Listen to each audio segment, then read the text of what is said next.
Hi everyone, and welcome back to another Vlog Files. Yes, another Vlog Files. This is just a quick update while I finish off the Insert Coin Daytona 2 DX.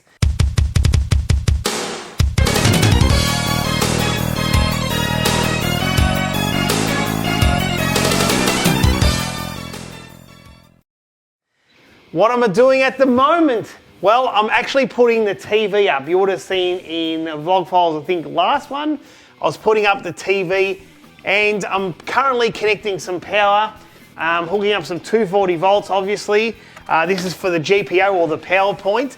That'll go in there. This is a recessed one, so we can have the TV completely flat against the wall. That's why the power point's recessed.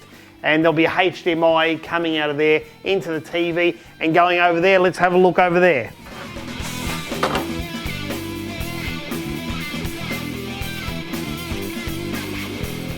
So above me will be a shelf holding a Marantz amplifier, an Apple TV and a very small computer, which is basically, I think it's like an iMac. What do they call them? I can't remember. iMac Mini, an iMac Mini computer, and it'll have a heap of 80s film clips because, you know, that's what I'm into.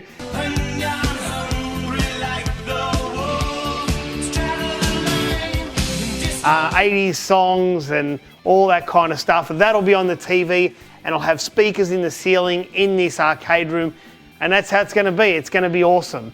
There'll also be another TV in the other room, and I've bought this HDMI splitter that will allow the Apple TV and the mini computer to go into my amp, then be split into two for that TV and the other TV, which will be in the other arcade room. Let's go and have a look. Now, before we go into that room, you will notice there is sun coming through the window, shining on those boards. Now, I've got a lot of comments saying, oh, you're going to fade your labels with the sun.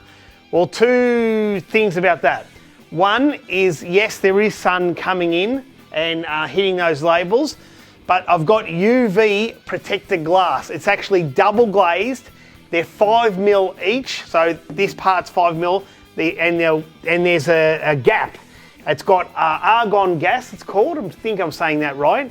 And then there's another 5mm glass, and it's high performance glass, and it is almost 100%. There's no such thing as 100%. It's almost 100% UV shielded, and it will not fade the boards in any way.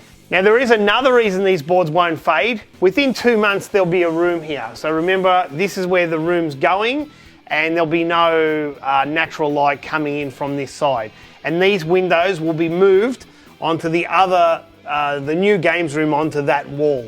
I don't know if we're looking north or west there, but it's on that outer wall. We'll get to that in the future. So that's not to panic. There's going to be no fading. I'm well aware of, you know, sun and damage and all that kind of thing.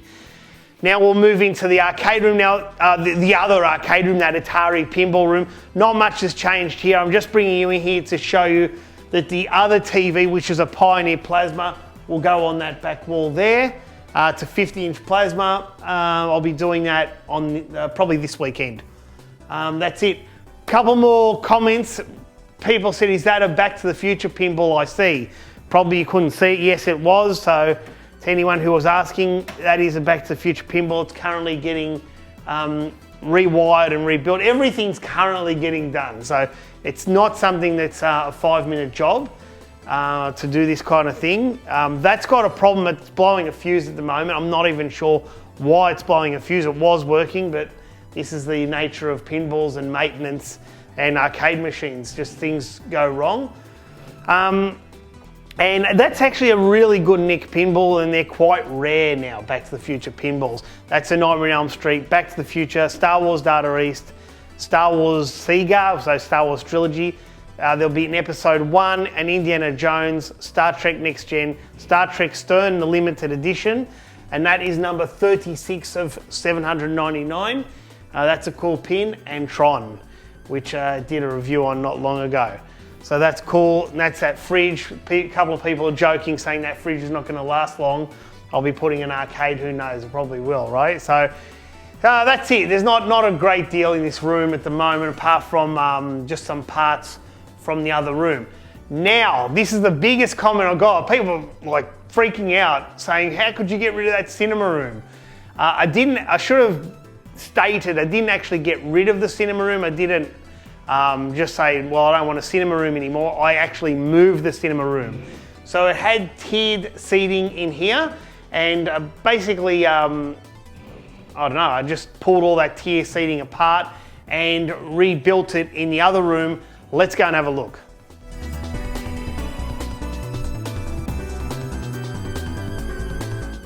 Okay, so I'm currently in my lounge room, and you can see a nice statue of Seven of Nine. Anyone into Star Trek or Star Trek Voyager would know Seven of Nine.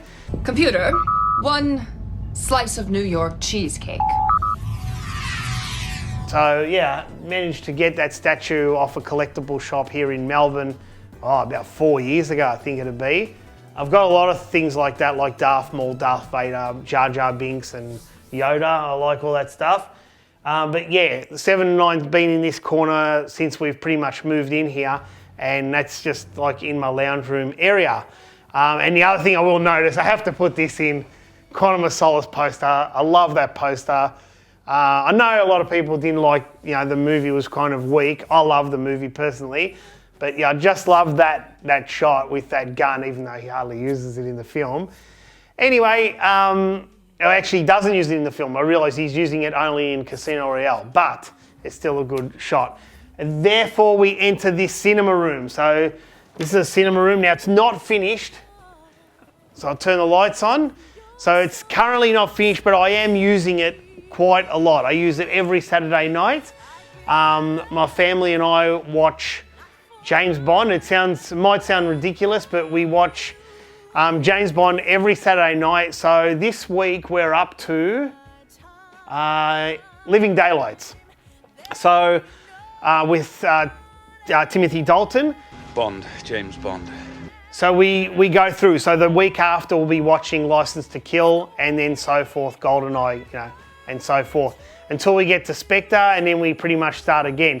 It sounds insane, but we're a James Bond family. We do change it up a bit, so we might end with Spectre, and then we'll watch other things like Ghostbusters or whatever, something suitable for my son who's 7 years old. And James Bond's borderline, but he's all right with it. So without going on too much about James Bond, this is the cinema room. It's 12 seats. They're all reclinable. They're special material so they don't reflect sound when sound's coming into the centre of the room, because it's a fairly complicated system. It's a 9.2, so there's 2 subwoofers and there's 9 speakers. There's 5 at the front, a centre, and 2 left and right. And there's 2 sides and 2 rears. I looked into doing Atmos, which is ceiling speakers, but it just doesn't grab me, and the movies I watch don't take advantage. So at this stage, I'm leaving that alone. So as a family, we sit at the front to get the full screen. The screen itself is 182 centimetres. I have to get that right.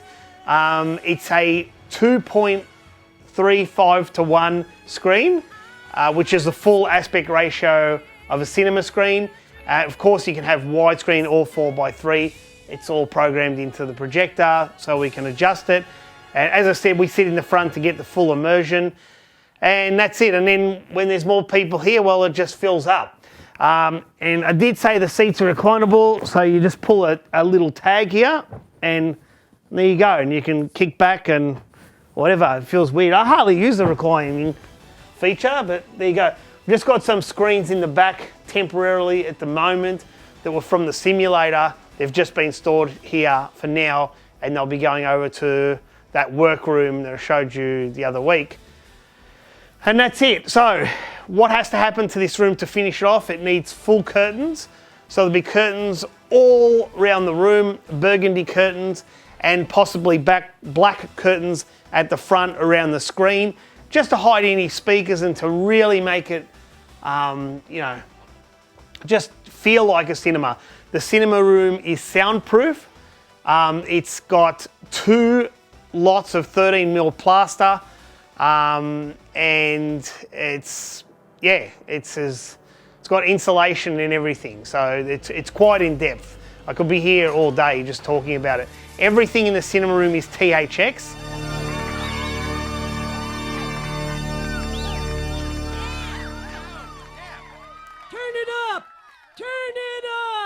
So the projector, the speakers, the wiring, the amplification, so the amplifiers, the Marantz, all that kind of stuff. And yes, I do play games in the cinema room.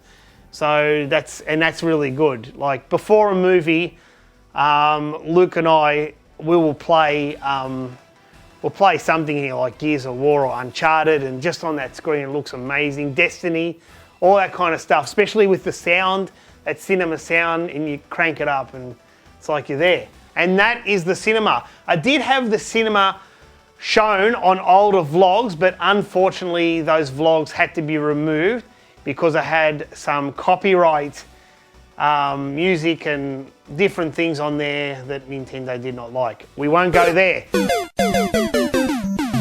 So I will probably introduce the older vlogs on the Last Gamer website in due time. We're still not putting a lot of effort into the website at the moment, so I do apologise that it's not, nothing groundbreaking.